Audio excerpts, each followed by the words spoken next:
Bismillahirrahmanirrahim. Assalamualaikum warahmatullahi wabarakatuh. Alhamdulillahi rabbil alamin, hamdan na'imin, hamdan syakirin, hamdan yuwafi ni'amahu wa yukafi'u mazidah. Ya Rabbana lakal hamdu kama yanbaghi liwajhikal karimi wa 'azimi sultanik. نصلي ونسلم على حبيبنا المصطفى سيدنا وشفيعنا وقدوتنا محمد صلى الله عليه وسلم وعلى آله وأصحابه ومن سار على نهجه إلى يوم القيامة. قال الله تعالى في كتابه الكريم: أعوذ بالله من الشيطان الرجيم. إن هذا القرآن يهدي للتي هي أقوم ويبشر المؤمنين الذين يعملون الصالحات أن لهم أجرا كبيرا. وقال: وننزل من القرآن ما هو شفاء ورحمة للمؤمنين ولا يزيد الظالمين إلا خسارا. وقال أيضا: ولقد يسرنا القرآن للذكر فهل من مدكر. وقال أيضا: كتاب أنزلناه إليك مبارك ليدبروا آياته وليتذكر أولو الألباب. وقال رسول الله صلى الله عليه وسلم في حديثه الشريف: اقرأوا القرآن فإنه يأتي يوم القيامة شفيعا لأصحابه. أما بعد، jamaah salat Isya Masjid Namira yang dirahmati oleh Allah Subhanahu wa taala. Marilah kita bersyukur kepada Allah Subhanahu wa taala atas segala limpahan nikmat yang Allah berikan kepada kita. Nikmat yang begitu sangat banyak yang tak terhingga. Nikmat berupa nikmat kesehatan yang kita semua sekarang rasakan. Nikmat berupa nikmat kelonggaran waktu luang yang di mana Nabi sallallahu alaihi wasallam bersabda: ni'matani maghbunun fihima katsirun minan nas, as-sihha wal faraq. Dua nikmat, kata Nabi sallallahu alaihi wasallam, yang kebanyakan manusia sering sekali lalai dengan dua nikmat ini. Maghbunun, bahkan Nabi sallallahu alaihi wasallam mengatakan kebanyakan dari manusia tertipu oleh dua nikmat ini. Makna tertipu di sini tentunya dia lalai dengan nikmat sehatnya, lalai dengan nikmat kesempatannya, waktu luangnya. As-sihhatu wal faraq. Tentunya nikmat kesehatan dan nikmat waktu luangnya dia gunakan untuk hal-hal yang tidak bermanfaat. Makna dari dia tertipu oleh dua nikmat ini adalah dia menggunakan nikmat sehat dan waktu luangnya bukan untuk dalam ketaatan kepada Allah Subhanahu wa taala, namun dia gunakan untuk hal yang tidak bermanfaat, bahkan mungkin dia gunakan untuk wal'iyadzu billah hal yang mendatangkan murka dari Allah Subhanahu wa taala. Maka kita berharap kepada Allah Subhanahu wa taala nikmat kesehatan dan waktu luang yang Allah berikan kepada kita, kita maksimalkan sebenar-benarnya untuk meningkatkan ketakwaan dan amal saleh kita, kedekatan kita kepada Allah Subhanahu wa taala. Karena Allah Subhanahu wa taala memberikan nikmat sehat kepada kita semua, nikmat waktu luang kepada kita semua, tentunya dengan tujuan agar kita memaksimalkan kedekatan kita kepada Allah Subhanahu wa taala. Dan Allah Subhanahu wa taala menciptakan kita melainkan hanya untuk beribadah kepadanya. Wa ma khalaqtul jinna wal insa illa liya'budun. Rasa syukur kita kepada Allah Subhanahu wa taala tidak bisa sepintas hanya kita ucapkan pada lisan kita, tapi harus kita buktikan dengan praktek memaksimalkan amal saleh kita, kedekatan kita kepada Allah Subhanahu wa taala. Semoga Allah Subhanahu wa taala jadikan kita semua hamba-hambanya yang senantiasa bersyukur kepada Allah Subhanahu wa taala. Jamaah salat Isya yang dirahmati oleh Allah Subhanahu wa taala, tidak lupa kita senantiasa menyampaikan salawat kepada Rasulullah Muhammad sallallahu alaihi wasallam, kepada keluarganya, sahabat-sahabatnya, dan umatnya yang senantiasa mengikuti sunnahnya hingga hari kiamat nanti. Jamaah salat Isya yang dirahmati oleh Allah Subhanahu wa taala. Nikmat yang Allah berikan kepada kita begitu sangat-sangat banyak. Berupa nikmat kesehatan, waktu luang, dan tentunya nikmat yang paling besar yang Allah berikan kepada kita yaitu nikmatul iman dan nikmatul Islam. Di antara nikmat itu, di antara nikmat iman yang Allah berikan kepada kita yaitu nikmatul Quran. Al-Quran salah satu nikmat yang Allah berikan kepada kita hari ini. Yang mungkin begitu banyak kaum muslimin yang merasa masih belum merasakan nikmat ini, yaitu nikmatul Quran. Maka bagaimana cara kita agar kita bisa benar-benar merasakan nikmat Al-Quran ini? Ya. Hari ini Allah Subhanahu wa taala memudahkan interaksi kita dengan Al-Quran. Hari ini ada mushaf Al-Quran. Bahkan Al-Quranul Karim telah ada pada benda yang kita bawa kemana-mana, yaitu handphone kita. Zaman Nabi SAW, Al-Quranul Karim tertulis di pelepah-pelepah kurma. Al-Quranul Karim tertulis di tulang-tulang unta. Bahkan para sahabat radhiyallahu anhum jika mereka ingin membaca Al-Quran, mereka harus mencari pelepah-pelepah kurma dan tulang-tulang unta yang tertulis di dalamnya Al-Quranul Karim. Bahkan ketika saya sendiri mempelajari satu kitab yang dikarang oleh Syekh Aiman, Dr. Aiman Rusdi Suwaid.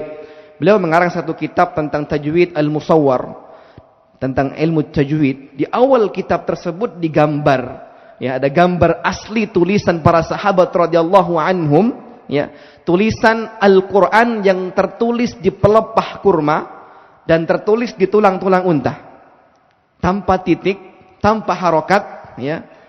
Kalau kita sekarang nggak bisa baca, ya, ini masya Allah, para sahabat radhiyallahu anhum mereka tidak pernah kurang satu harinya membaca Al-Quran minimal 3 juz.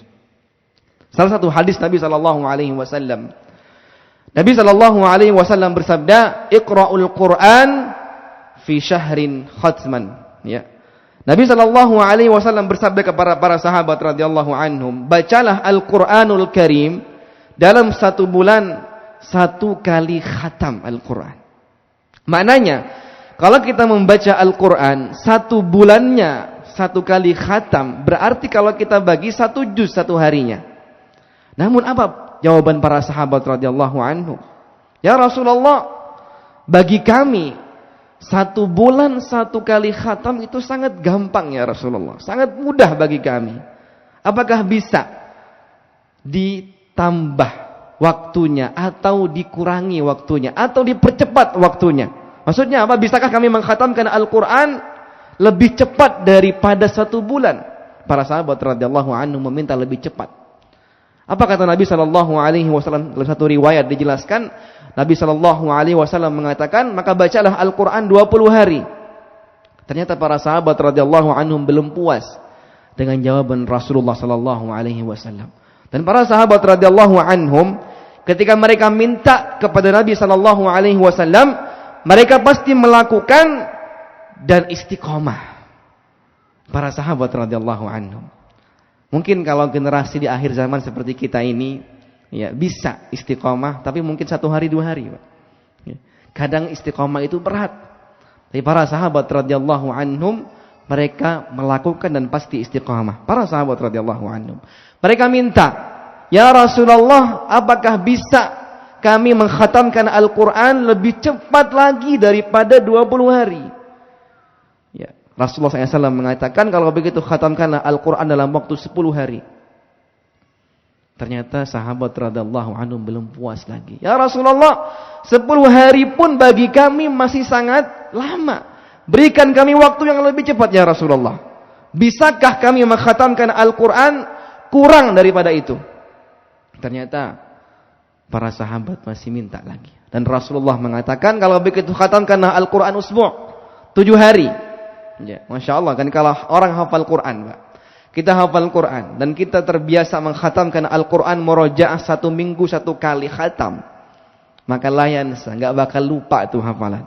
Ya, kalau kita terbiasa murajaah, hafalan Quran kita 30 juz seminggu 1 kali khatam, enggak akan lupa. Ternyata para sahabat masih belum puas dengan jawaban Rasulullah. Ya Rasulullah, bisakah kami mengkhatamkan Al-Quran lebih cepat lagi ya Rasulullah? Dan Rasulullah mengatakan lagi, kalau begitu khatamkanlah Al-Quran dalam waktu 3 hari, kata Rasulullah. Maka para sahabat radhiyallahu anhum, kebanyakan dari mereka, walau tidak semua para sahabat, ya, kebanyakan dari mereka membaca Quran 1 harinya 1 kali baca 1 hari 10 juz. Ya, minim-minimnya 10 juz. Dan kita tahu bahwasanya sahabat radhiyallahu anhum, kita yakin para sahabat jauh lebih sibuk dibandingkan kita. Sesibuk apapun kita, mungkin para sahabat jauh lebih sibuk dibandingkan kita. Namun sahabat radhiyallahu anhum senantiasa menjadikan waktunya untuk Al-Quran. Maka kita yang mungkin sibuk dengan pekerjaan kita, sibuk dengan pekerjaan dunia kita, sesibuk apapun kita dengan pekerjaan kita, maka ambillah waktu untuk Al-Quran. Jangan kita jadikan Al-Quran sisa waktu dari hidup kita, tapi jadikan satu waktu untuk Al-Quran. Kita punya waktu 24 jam. Jangan sampai tidak ada waktu untuk Al-Quran, walau hanya setengah jam, walau hanya 1 jam. Barangkali waktu yang sedikit yang kita gunakan untuk Al-Quran itulah yang akan memberikan keberkahan bagi pekerjaan kita. Mungkin saja waktu yang kita selipkan untuk Al-Quran yang sedikit itulah yang memberikan berkah bagi keluarga kita, pekerjaan kita, karir kita, aktivitas kita, dan hidup kita. Allah Subhanahu wa taala mengatakan dalam surah Al-Qasas, dalam surat Sad, ya, kitabun anzalnahu ilaika mubarak. Jika kita mulai dekat dengan Al-Quran, memperbanyak interaksi kita dengan Al-Quran, maka yang pertama datang kepada kita adalah keberkahan. Dan keberkahan itu bukanlah perkara dunia, tapi keberkahan jika kita bisa istiqomah dengan amal soleh tersebut hingga wafat, itulah keberkahan yang hakiki. Maka hal yang paling utama untuk bisa istiqomah adalah memaksakan diri kita. Mungkin akhir zaman ini hal yang paling berat buat kita adalah istiqomah. Namun kata kunci untuk bisa istiqomah itu adalah memaksakan diri kita pribadi. Walladzina jahadu fina lanahdiyannahum subulana. Allah Subhanahu wa taala berfirman, orang-orang yang senantiasa memaksakan dirinya untuk dalam ketaatan, dekat dengan Allah Subhanahu wa taala, lanahdiyannahum subulana. Allah mengatakan, maka aku akan mudahkan baginya untuk bisa istiqamah, memaksakan dirinya untuk istiqamah. Sama dengan Al-Quran. Kalau kita bisa istiqamah dengan Al-Quranul Karim, mungkin saja Allah Subhanahu wa taala memberikan keberkahan. Dan tidak hanya itu, Allah Subhanahu wa taala menyiapkan syafaat di hari kiamat nanti. Iqra'ul Qur'ana fa innahu ya'ti yaumal qiyamah syafi'an li ashabi. Syafaat Al-Quran ini akan mencegah seorang muslim untuk masuk ke dalam api neraka. Sedangkan syafaat yang lainnya, syafaat Nabi SAW yang diberikan kepada umatnya, syafaat kubra di hari kiamat nanti, itu akan menyelamatkan seseorang, mengangkat seseorang dari api neraka yang sudah masuk ke dalam neraka. Namun Al-Quranul Karim, dijelaskan oleh para ulama, Al-Quranul Karim syafaatnya itu akan mencegah seorang muslim untuk masuk ke dalam api neraka. Iqra'ul Qur'ana fa innahu ya'ti yaumal qiyamah syafi'an li ashabi. Bacalah Al-Quran karena Al-Quran akan memberikan syafaat, pertolongan kepada pembacanya di hari kiamat. Kita tahu bahwasanya syafaat terbesar yang akan kita dapatkan di hari kiamat nanti di padang mahsyar, yaitu syafaat kubra, syafaat yang diberikan oleh Nabi sallallahu alaihi wasallam, yang dimana para nabi alaihi salam, para nabi semua tidak bisa memberikan syafaat itu, tidak mampu untuk memberikan syafaat itu. Tibalah Nabi SAW memberikan syafaat tersebut kepada umatnya yang dinamakan dengan syafaat kubra. Namun ternyata para ulama mengatakan syafaat Al-Quran itu lebih besar dibandingkan syafaat yang diberikan oleh Rasulullah Muhammad SAW. Maka kita yang ingin menabung pahala, Mungkin saja pahala tambahan dari amalan-amalan kecil dari Al-Quran yang kita baca. Yang mungkin saja itu yang bisa memberatkan amal timbangan hisab mizan kita nanti di padang mahsyar. Mungkin saja dengan memperbanyak membaca Al-Quran. Nabi SAW mengatakan, "Man qara'a harfan min kitabillah falahu hasanah." Barang siapa yang membaca Al-Quran, maka per hurufnya Allah Subhanahu wa taala berikan satu kebaikan. Wal hasanah bi 'ashri amsalha. Dan satu kebaikan Allah lipat gandakan menjadi 10 kebaikan.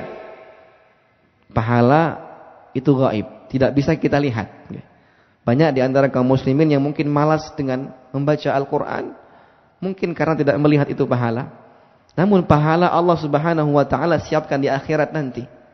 Bahkan Nabi SAW menjelaskan, satu qiraat, kata Nabi SAW, satu pahala itu sebanding dengan satu gunung kebaikan, satu gunung Uhud, ya, kebaikan. Begitu besarnya satu huruf Al-Quran yang kita baca, 10 kebaikan Allah lipat gandakan. Kalau kita hitung-hitung begitu banyak, kalau kita baca surah Al-Baqarah, berapa huruf kita baca? Kalau kita hitung-hitung baca surah Al-Fatihah, berapa huruf dari huruf surah Al-Fatihah? Dari Bismillahirrahmanirrahim hingga Waladhdallin. Ada 139 huruf dari Al-Fatihah. Kita kalikan 10, 1139, ya, 1390 pahala dari surah Al-Fatihah. Berapa banyak kebaikan yang kita dapatkan dari Al-Quranul Karim. Maka tentunya Al-Quranul Karim ini memberikan keberkahan bagi pembacanya, dan juga yang mentadabburinya, dan juga yang mengamalkannya. Bahkan Nabi SAW mengatakan, khairukum man ta'allama al-Qur'ana wa 'allamah. Sebaik-baik dari kalian, kata Nabi SAW, yaitu kalian yang mempelajari Al-Quran. Maknanya santri terbaik, siswa terbaik, pelajar terbaik di sisi Allah Subhanahu wa taala yaitu santri Al-Quran, pelajar Quran, wa 'allamah, dan pengajarnya. Maknanya guru terbaik di sisi Allah Subhanahu wa taala yaitu guru-guru ngaji, guru-guru yang mengajarkan Al-Qur'anul Karim. Karena tentunya setiap apa yang diajarkan oleh guru kepada muridnya tentang pelafadzan Al-Qur'anul Karim itu mengalir pahalanya. Ilmun yantafa'u bih. Itu akan menjadikan amal jariyah baginya hingga hari kiamat. Maka tentunya jika kita ingin bisa mendapatkan keberkahan yang mungkin mudah bisa kita dapati, yaitu memperbanyak membaca Al-Quran. Seberapa dekat kita dengan Quran, seberapa kuat kita di depan mushaf Al-Quran. Mungkin kebanyakan di antara kita kaum muslimin, mungkin para pemuda-pemudi sekarang yang masih usia mungkin seperti saya, yang masih muda gitu kan, lebih suka jauh dekat dengan handphone. Sebelum tidur handphone, bangun tidur handphone. Masya Allah, bawa kemana-mana handphone. Kuat, Masya Allah. Kita bayangkan Pak, kalau kita punya grup WA, 20 WA saja. Satu WA kita buka 5 menit. Berapa jam 20 WA? Bagaimana dengan Quran? 1 halaman, 2 halaman, 3 halaman, 4 halaman, kadang ngantuk, berat sekali.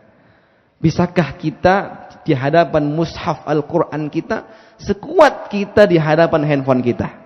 Ya. Masya Allah, ya, kalau kita bisa duduk 1 juz, 2 juz, 3 juz baca Quran itu nikmat sekali. Nikmat yang luar biasa, yang tidak dirasakan orang lain. Mungkin termasuk nikmatul iman, halawatul iman. Bisa dekat dengan Al-Quranul Karim. Dan tentunya kita sebagai seorang muslim yang mengaku cinta, mengaku beriman dengan Al-Quranul Karim, setidaknya kita punya waktu rutinitas untuk Al-Quran. Barangkali setengah jam, barangkali 1 jam dalam satu harinya. Dan tidak mungkin seorang muslim tidak baca Quran dalam satu harinya. Kenapa? Karena kalau dia tidak baca Quran, enggak sholat. Ya. Kita baca Al-Fatihah. Ya. Kita baca surah-surah setelah Al-Fatihah. Dan kita dianjurkan untuk menghafal sebagian dari Al-Quranul Karim. Ya. Bahkan Rasulullah SAW memberikan fadilah, keutamaan yang sangat besar bagi para penghafal Quran, pembaca Al-Quran. Tentunya pengalaman kami dengan Al-Quranul Karim begitu sangat panjang, dan tentunya keberkahan Allah Subhanahu wa taala berikan. Walaupun itu berupa dunia, walaupun itu berupa mungkin ibadah, ya. Allah Subhanahu wa taala berikan. Ya. Beberapa waktu yang lalu Allah Subhanahu wa taala memberikan rezeki kepada kami untuk bisa berangkat ke Jepang. Karena keberkahan Quran, mungkin saja itu. Dan kami melihat salah satu warga Jepang, ya. Mungkin ini menjadi motivasi buat jamaah sekalian dirahmati oleh Allah Subhanahu wa taala untuk bisa lebih giat untuk mempelajari Al-Qur'an. Ya. Kami datang ke Jepang untuk mengajarkan Al-Qur'an 12 hari. Ya, daurah tajwidul Qur'an, daurah tahsinul Qur'an. Masya Allah, kami 12 hari di sana, ada satu muallaf, ya, yang baru masuk Islam 1 minggu. Masya Allah, beliau rela datang 4 kali transit kereta untuk mempelajari surah Al-Fatihah. Dan Masya Allah, kita jelaskan pentingnya memperbaiki bacaan Al-Quran. Dan kita sebagai seorang muslim, ya tentunya yang merasa masih banyak kesalahan dalam bacaan Quran kita diwajibkan untuk memperbaiki bacaan Quran kita. Ibnul Jazari rahimahullahu taala beliau mengatakan, wal akhdhu bit tajwidi hatmul lazim. Memperbaiki bacaan Quran bagi setiap muslim dan muslimah itu wajib. Man lam yusahhihil Qur'ana athim. Barang siapa yang merasa setiap baca Qur'annya ada kesalahan pada bacaannya, namun dia enggan untuk memperbaiki bacaan Qur'annya, athim, maka dia berdosa. Li'annahu bihil ilahu anzala. Karena dengan bacaan Al-Qur'an yang baik inilah, dengan tajwid inilah, Allah Subhanahu wa taala menurunkan Al-Qur'an dengan bacaan yang terbaik. Ya. Kita melihat tadi seorang muallaf rela sampai 250 kilo untuk datang belajar surah Al-Fatihah kepada kami, untuk mempelajari Al-Fatihah saja. Walaupun Masya Allah surah Al-Fatihah selama 12 hari gak benar-benar, Pak. Ya, kita perbaiki, tapi berjuang. Nabi SAW mengatakan, "Walladzi yaqra'ul Qur'ana wa yatata'ta fi wa huwa 'alaihi syaq lahu ajran." Ya. Nabi SAW mengatakan, orang-orang yang terbata-bata membaca Al-Quran, kesulitan ketika membaca Al-Quran. Maksudnya apa? Ketika dia mempelajari Al-Quran, bersungguh-sungguh untuk mempelajari bacaan Quran, bersungguh-sungguh untuk memperbaiki bacaan Al-Quran, lahu ajran. Maka dia mendapatkan 2 pahala. Mendapatkan 2 pahala. Karena banyak orang yang salah mengartikan. Ya, terbata-bata, kesulitan, dapat 2 kali lipat pahala orang yang lancar. Ini salah. Ya. Udahlah, kalau gitu baca Quran terbata-bata terus saja gitu. Ini kesalahan. Seharusnya tentunya maknanya adalah orang yang terbata-bata, bersungguh-sungguh untuk mempelajari bacaan Quran yang benar, maka dia mendapatkan 2 pahala. Pahala yang pertama, Allah berikan pahala per hurufnya, dan pahala yang kedua Allah Subhanahu wa taala berikan karena kesungguhannya. Walau mungkin ketika dia mempelajari huruf-huruf dari Al-Qur'an kesulitan, namun dia tetap bersungguh-sungguh untuk memperbaiki bacaan Al-Qur'annya. Jamaah yang dirahmati oleh Allah Subhanahu wa taala. Allah Subhanahu wa taala berfirman dalam surah Al-Qamar, "Wa laqad yassarnal Qur'ana lidzikri fahal mim mudzakir." Bahkan Allah Subhanahu wa taala berfirman mengatakan bahwasanya telah kami mudahkan Al-Qur'an untuk dipelajari. Maka siapa yang ingin mengambil pelajaran darinya, maka siapa yang mau belajar, siapa yang mau mentadabburi Al-Qur'an, siapa yang ingin menghafalkan Al-Qur'an, ya, siapa yang Allah Subhanahu wa taala menyuruh kepada kita semua. Maka tentunya kita sebagai seorang muslim yang mungkin punya kewajiban untuk mempelajari Al-Qur'an, yang mungkin punya waktu untuk menghafalkan Al-Qur'an, mungkin para santri penghafal Qur'an yang sedang menghafalkan Al-Qur'an pernah merasakan kesulitan, ya, maka seharusnya ketika dia kesulitan, seharusnya dia berbahagia. Kenapa? Semakin dia banyak mengulang-ulang ayat itu, semakin banyak pahala yang dia dapatkan dari Al-Qur'an tersebut. Namun tidak ada orang yang kesulitan ketika menghafal Quran dia bahagia, tidak ada. Adanya pasti dia murung. atau futur, ya. Kenapa? Sulitnya menghafal Quran. Para santri Namiorah sedang menghafal, Masya Allah. Mungkin merasakan sulitnya menghafal Al-Quran, ya. Namun seharusnya mereka berbahagia ketika semakin banyak mengulang-ulang ayat demi ayat Al-Quran, berbahagia dengan pahala yang Allah Subhanahu wa taala siapkan dengannya. Dan tentunya menghafal dan membaca Al-Quran, interaksi dengan Al-Quran, ini perlu keistiqomahan. Bukankah salah satu sahabat Nabi sallallahu alaihi wasallam diberikan fadilah keutamaan oleh Allah Subhanahu wa taala? Bilal bin Rabah terdengar terompahnya di surga karena apa? Keistiqomahannya. Ya. Dan tentunya amalan yang sedikit, amalan yang kecil, bukan sedikit tapi kecil. Namun dia istiqomah melakukannya. Bukankah Rasulullah sallallahu alaihi wasallam bersabda, "Khairul a'mal adwamuha wa in qalla." Sebaik-baik amalan adalah yang kontinu, yang istiqomah, walaupun amalan tersebut itu kecil. Bilal bin Rabah radhiyallahu anhu, ketika Nabi sallallahu alaihi wasallam turun ke bumi setelah Isra Mi'raj, menanyakan Bilal, "Ya Bilal, amalan apa yang engkau lakukan sehingga sandalmu, terompahmu terdengar duluan di surga?" Apa jawaban Bilal? "Ya Rasulullah, aku tidak punya amalan yang besar yang bisa aku jadikan hujjah di hadapan Allah Subhanahu wa taala. Namun aku tidak pernah meninggalkan satu amalan." Jadi beliau tidak pernah meninggalkan satu amal saleh, amalan yang kecil yang Nabi sallallahu alaihi wasallam sunnahkan, yaitu melaksanakan salat tahur. Setiap beliau batal dari wudunya, beliau berwudu dan beliau melaksanakan salat 2 rakaat yang dinamakan dengan salat tahur.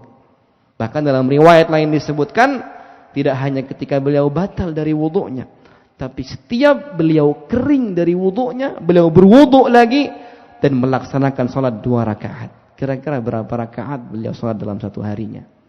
Maka keistiqomahan ini sangat-sangat penting, dan kita sebagai seorang muslim senantiasa berharap kepada Allah Subhanahu wa taala. Senantiasa berharap Allah Subhanahu wa taala bimbing kita untuk bisa istiqomah dengan amalan apapun, termasuk Al-Quran. Dan tentunya setiap orang tua ingin anak-anaknya menjadi ahlul Quran. Ya. Bahkan ada salah satu hadis Nabi sallallahu alaihi wasallam, barang siapa yang mendidik anaknya menghafal Al-Quran, atau seorang anak yang menghafal Al-Quran, kemudian dia mengamalkan Al-Quran tersebut, kemudian dia meninggal dunia dengan istiqamah dengan Al-Quran yang dia hafalkan, maka Allah Subhanahu wa taala akan menjamin baginya untuk bisa menolong 10 dari keluarganya, hatta walaupun di antara keluarganya tersebut telah masuk ke dalam api neraka. Allah Subhanahu wa taala berikan syafaat yang begitu besar melalui Al-Qur'anul Karim. Tidak ada orang tua yang tidak bahagia ketika melihat anaknya bisa hafal Al-Qur'an. Menjadi aset akhirat. Karena Al-Qur'anul Karim ini bukanlah orientasi dunia, tapi Al-Qur'anul Karim ini orientasi akhirat. Aset akhirat yang insya Allah bisa memberikan syafaat kepada keluarganya di hari kiamat nanti. Bapak Ibu dirahmati oleh Allah Subhanahu wa taala. Allah Subhanahu wa taala dan Nabi sallallahu alaihi wasallam memberikan begitu banyak keutamaan bagi mereka-mereka yang benar-benar senantiasa dekat dengan Al-Qur'an, menjadikan hidupnya untuk Al-Qur'an. Bahkan Allah Subhanahu wa taala berfirman dalam hadis qudsi, "Man syaghalahu al-Qur'an an mas'alati a'taituhu khairan mimma a'tis sa'ilin." Nabi sallallahu alaihi wasallam mengatakan dalam hadis qudsi, Allah Subhanahu wa taala berfirman, barang siapa yang disibukkan dengan Al-Qur'an, ya, makna disibukkan di sini bukan setiap waktu dia bersama Qur'an, namun dia jadikan satu waktu untuk Al-Qur'an dalam satu harinya. Ya. Maka karena dia sibuk dengan Al-Qur'an, dia tidak sempat meminta kepada Allah Subhanahu wa taala akan dunianya. Bahkan Allah Subhanahu wa taala mengatakan dalam hadis qudsi ini, karena dia sibuk dengan Al-Qur'an, dia tidak sempat meminta kepada Allah Subhanahu wa taala akan dunianya. Dia tidak sempat memohon kepada Allah Subhanahu wa taala akan dunianya, akan rezekinya, hartanya atau apapun itu dari dunia. Tidak sempat minta kepada Allah karena sibuk dengan Al-Qur'annya. Maka Allah mengatakan, "A'taituhu khairan mimma u'tiyas sa'ilin. Maka aku akan berikan, kata Allah Subhanahu wa taala, dunianya ya jauh lebih besar, jauh lebih mulia kepadanya dibandingkan mereka yang tidak pernah disibukkan dengan Al-Qur'an, namun dia tiap waktu minta-minta terus kepada Allah Subhanahu wa taala. Maka tentunya Allah Subhanahu wa taala memuliakan para ahlul Quran.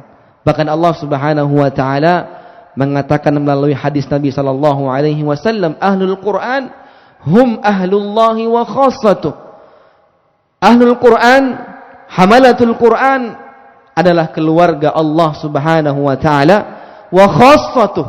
Bahkan Allah Subhanahu wa taala mengkhususkan para ahlul Quran di hari kiamat nanti.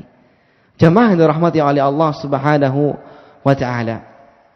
Nabi sallallahu alaihi wasallam bersabda dalam satu hadisnya, la hasada illa fitnatain.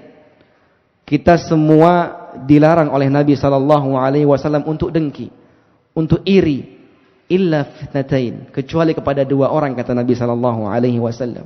Rajulun atahu Allahul Quran. Yang pertama, kita dibolehkan iri kepadanya, yaitu orang yang Allah berikan Al-Quran kepadanya, fahuwa yatluhu ana al-laili wa ana an-nahar. Kemudian dia membacanya siang dan malamnya. Wa rajulun atahu Allahul mal, fahuwa yunfiqu ana al-laili wa atrafan nahar. Dan orang yang kedua, yaitu orang yang Allah berikan harta kepadanya, kemudian dia infakkan siang dan malamnya. Maka dari itu tentu jamaah dirahmati oleh Allah Subhanahu wa taala, kita berharap untuk bisa dekat dengan Al-Quran. Kita berharap kita bisa menabung banyak pahala dari memperbanyak membaca Al-Quran.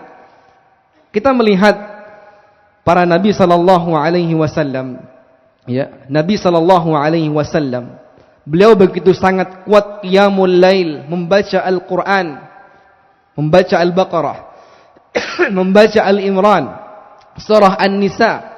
Bahkan sahabat menanyakan dan mengatakan kepada Nabi sallallahu alaihi wasallam, "Ya Rasulullah, bukankah Allah telah menjaminmu surga? Bukankah Allah telah mengampunimu dosamu dari awal sampai akhir?" Ya, tapi apa jawaban Nabi sallallahu alaihi wasallam? "Afala akuna 'abdan syakura?" Apakah aku tidak bisa menjadi hamba Allah yang bersyukur kepadanya? Kita sebagai seorang muslim yang tentunya beriman dengan Quran, mencintai Al-Quran, seberapa dekat kita dengan Al-Quran? Berapa banyak interaksi kita dengan Al-Quranul Karim? Kita perlu bermuhasabah. Seberapa banyak kita menikmati lantunan-lantunan Al-Quranul Karim? Jangan-jangan kita kalah dengan para kaum musyrikin. Dalam satu kisah diceritakan, salah satu kaum musyrikin yang terbiasa menyimak bacaan Nabi sallallahu alaihi wasallam. Ya. Satu kisah yang pernah saya baca, ya, Bilal bin Abu Jahal, ya. Abu Jahal itu datang ke rumah Nabi sallallahu alaihi wasallam sembunyi-sembunyi untuk mendengarkan lantunan Al-Qur'an yang dibaca Nabi sallallahu alaihi wasallam ketika beliau qiyamul lail. Datang ke rumah Nabi sallallahu alaihi wasallam sembunyi-sembunyi, takut dilihat oleh para sahabat radhiyallahu anhu. Ternyata tidak terasa nih Abu Jahal la'natullahi alaihi, ya, mendengarkan ayat Al-Qur'an yang dibaca Rasulullah hingga terbit fajar, ya, menikmati Al-Qur'an. Maka seberapa banyak kita menikmati Al-Qur'an? Ini seorang musyrik yang mati dalam keadaan musyrik, ya, tentunya masuk kepada golongan yang Allah laknat, Abu Jahal. Namun dia menikmati ayat yang dibaca oleh Rasulullah sallallahu alaihi wasallam hingga terbit fajar, sehingga ketika dia ingin pulang, ternyata dia bertemu dengan sahabatnya Abu Sufyan, yang juga seorang musyrik yang juga sedang mendengarkan ayat Al-Quran yang dibaca Nabi sallallahu alaihi wasallam.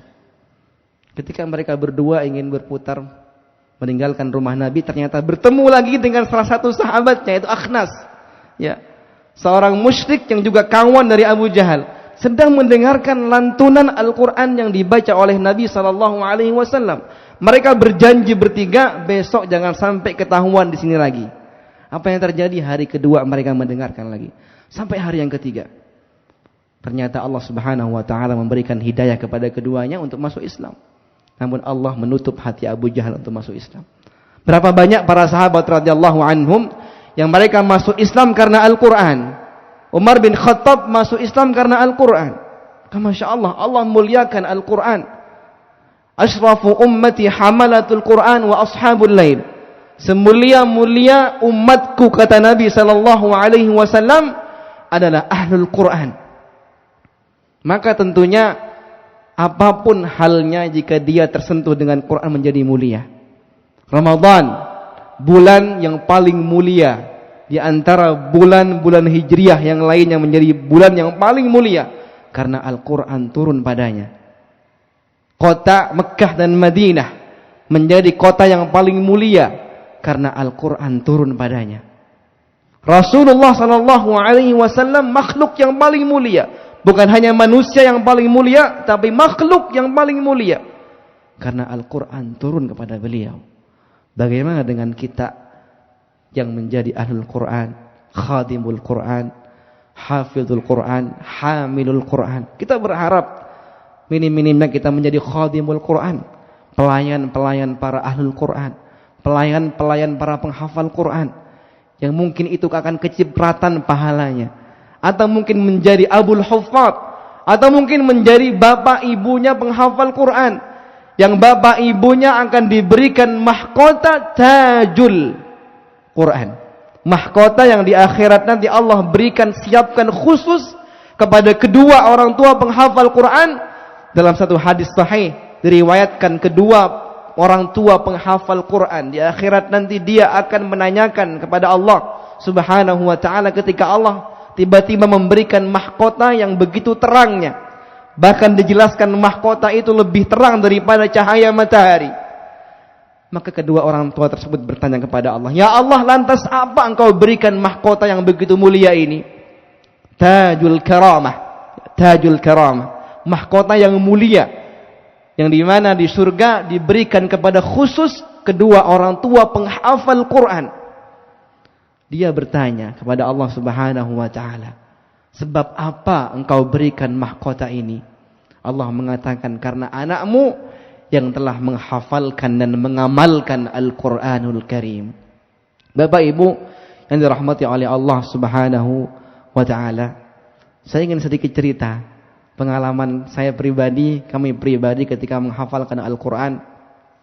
Saya mulai menghafal Quran di pulau kami, Pulau Kangean, di timur Pulau Madura.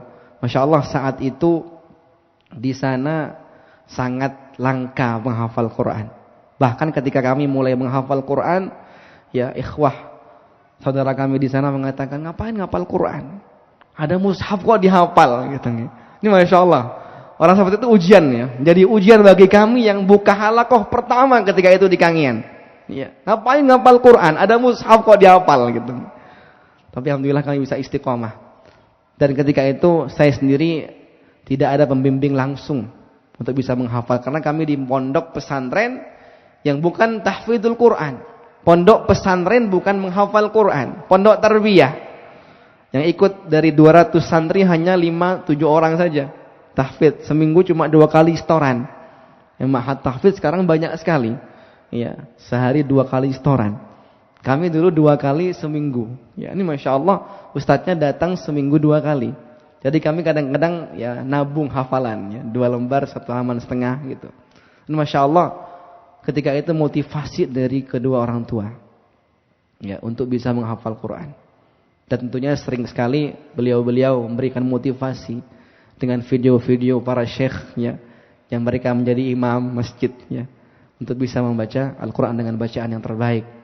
Untuk bisa mengambil ijazah yang bersambung kepada Rasulullah sallallahu alaihi wasallam.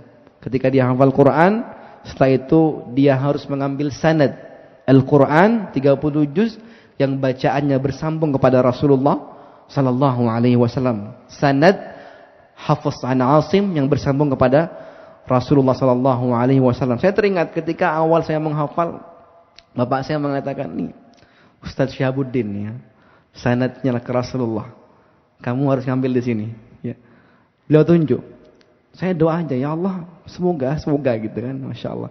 Dan saya ketika itu sering sekali melihat ya foto-foto Masjidil Haram, Masjid Nabawi. Saya datang Bapak Ibu ketika awal menghafal Quran. Bapak Ibu doakan saya. Doakan saya semoga dengan Al-Quran yang aku hafalkan, aku dapat tiket ke sana, ke Haramain.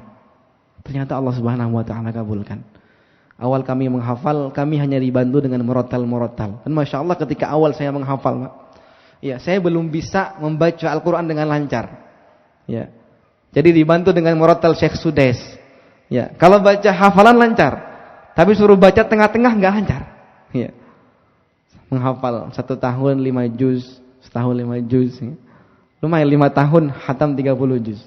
Dan ternyata Allah Subhanahu wa taala sampaikan di tahun pertama kami ke Ma'had Ishkarimah di Karanganyar, Allah berikan rezeki untuk mengikuti musabaqah di Jakarta.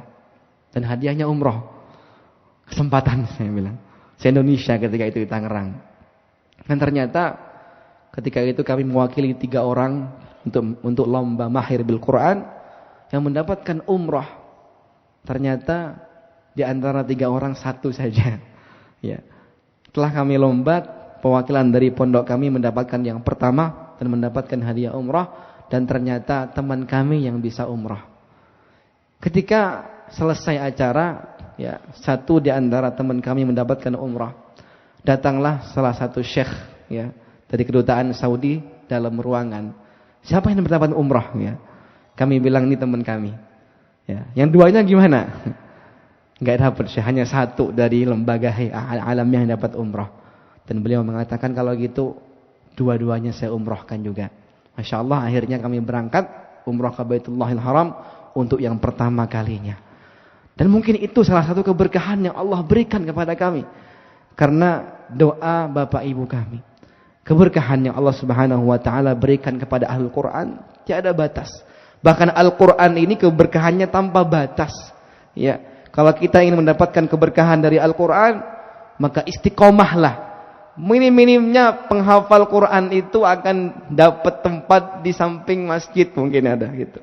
Rezekinya mungkin di situ. Ya. Walaupun berbeda-beda, gak semua penghafal Quran mendapatkan rezeki yang sama. Tapi kita berharap kepada Allah Subhanahu wa taala, Allah berikan syafaatnya di hari kiamat nanti. Dan kita jika ingin bisa mendapatkan syafaat Al-Quran, maka Bapak Ibu sekalian, mintalah atau suruhlah anak-anaknya untuk bisa menghafal Al-Quran. Karena kita berharap Al-Quranul Karim yang akan memberikan syafaat kepada kita di hari kiamat nanti. Jamaah yang dirahmati oleh Allah Subhanahu wa taala. Ya, hari kiamat nanti Allah Subhanahu wa taala dalam hadis qudsi menyebutkan akan memanggil orang-orang yang senantiasa membaca Al-Quran. Iqra wa rattil kama kunta turattilu fid dunya, kata Allah Subhanahu wa taala. Fa inna manzilataka 'inda akhir ayatin taqra'uha. Allah Subhanahu wa taala berfirman, Iqra, bacalah, warattil, dan tertilkanlah, kama kunta turattilu fid dunya, seperti engkau membaca tartil ketika engkau di dunia. Fa inna manzilataka 'inda akhir ayatin taqra'uha. Karena derajatmu itu di akhir ayat yang engkau baca. Bahkan Rasulullah SAW mengatakan, Innallaha yarfa'u bihadzal kitabi aqwaman wa yadha'u bihi akharin. Sesungguhnya Allah Subhanahu wa taala mengangkat derajat seseorang itu dengan kitab ini, dengan Al-Qur'anul Karim, wa yadha'u bihi akharin, dan Allah menghinakannya juga dengan Al-Qur'anul Karim. Kita berharap kepada Allah Subhanahu wa taala, sesibuk apapun kita dengan pekerjaan kita, sesibuk apapun kita dengan aktivitas kita, sesibuk apapun kita mengejar karir kita, kita berharap kepada Allah Subhanahu wa taala semoga Allah bimbing kita untuk bisa membagi waktu kita untuk Al-Qur'an. Kita jadikan Al-Qur'anul Karim bagian dari hidup kita. Jangan kita jadikan Al-Qur'anul Karim sisa dari hidup kita. Semoga Allah Subhanahu wa taala memberikan kita bimbingan, keistiqomahan untuk senantiasa dekat dengan Al-Qur'anul Karim, untuk bisa senantiasa mentadabburi Al-Qur'anul Karim, mempelajari Al-Qur'anul Karim, mengamalkan Al-Qur'anul Karim, dan juga tentunya Allah Subhanahu wa taala memberikan kepada keluarga kita keberkahan Al-Qur'anul Karim. Amin ya rabbal alamin. Allahumma ij'alil Qur'anal 'azima rabi'a qulubina wa nura sudurina وجلاء أحزاننا وذهاب خمومنا وغمومنا اللهم اجعل القرآن في الدنيا قرينا اللهم اجعل القرآن في القبر مونسا اللهم اجعل القرآن في القيامة شفيعا اللهم اجعل القرآن في الدنيا قرينا. Ya Allah, jadikanlah Al-Quran yang kami baca sebagai petunjuk di dunia ini ya Allah. Allahumma ij'alil Qur'ana fil qabri munisa. Ya Allah, jadikanlah Al-Quran yang kami baca, yang kami hafalkan sebagai penerang di alam kubur kami nanti ya Allah. Allahumma ij'alil Qur'ana fil qiyamati syafi'a. Ya Allah, jadikanlah Al-Quran yang kami pelajari, yang kami baca, yang kami hafalkan sebagai syafaat di hari kiamat nanti ya Allah. Allahumma ja'alna wa dhurriyatana wa ahlana wa auladana min ahli al-Quran alladhi huwa ahluka wa khassatuh. Allahumma yassirna fi ta'allumi kitabika al-karim.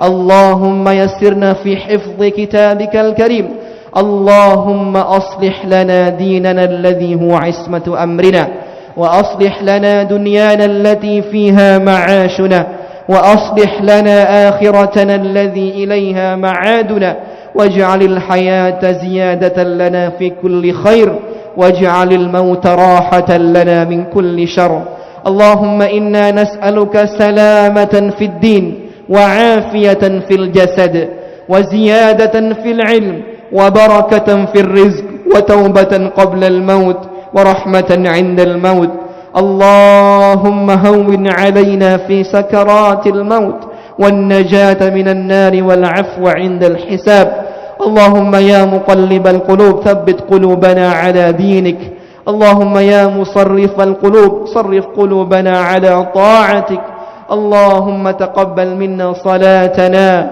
وقراءتنا للقرآن وتعبدنا يا رب العالمين اللهم لا تدع لنا ذنبا إلا غفرته ولا هما إلا فرجته ولا دينا إلا قضيته ولا ضالا إلا هديته ولا حاجة من حوائج الدنيا والآخرة إلا قضيتها يا أرحم الراحمين اللهم تقبل منا دعاءنا إنك أنت السميع العليم وتب علينا إنك أنت التواب الرحيم اللهم إنا نعوذ بك من علم لا ينفع. Ya Allah, kami berlindung kepada Engkau ya Allah dari ilmu yang tidak bermanfaat ya Allah. Allahumma inna na'udzu bika min qalbin la yakhsha. Ya Allah, kami berlindung kepada Engkau ya Allah dari hati yang tidak pernah khusyuk dalam beribadah kepada Engkau ya Allah. Allahumma inna na'udzu bika min nafsin la tashba'. Ya Allah, kami berlindung kepada Engkau ya Allah dari syahwat yang tidak pernah henti-henti bermaksiat kepada Engkau ya Allah. Allahumma inna na'udzubika min du'ain la yustajabu laha.